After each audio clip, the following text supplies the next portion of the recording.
தாய் தமிழ் உறவுகளுக்கு நெஞ்சார்ந்த திருக்குறள் வணக்கங்கள். நான் உங்கள் அன்பு தோழன் மூவேந்திர பாண்டியன். நாளொரு திருக்குறள் வரிசைக்காக உங்களை அன்போடு வரவேற்கின்றேன். இன்றைய பொழுதில் நாம் பொருட்பாலில் 95வது அதிகாரமாக உள்ள மருந்து என்ற அதிகார தலைப்பின் கீழ் அமையப்பட்டுள்ள 941வது திருக்குறளை பற்றி அறியப் போகின்றோம்.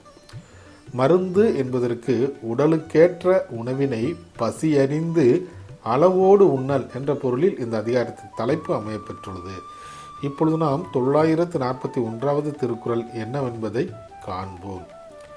மிகினும் குறையினும் நோய் செய்யும் நூலோர் வலிமுதலா எண்ணிய மூன்று. மிகினும் குறையினும் நோய் செய்யும் நூலோர் வலிமுதலா எண்ணிய மூன்று. இத்திருக்குறளுக்கான பொருள் என்னவென்பதை காண்போம். ஒருவரின் உடலில் மருத்துவ நூலோர்கள் கணித்தவாறு வாதம், பித்தம், சிலோத்துமம் என்ற மூன்றும் குறைந்தாலும் கூடினாலும் ஒருவருக்கு நோய் வரும் என்பது இத்திருக்குறளுக்கான பொருளாகும்.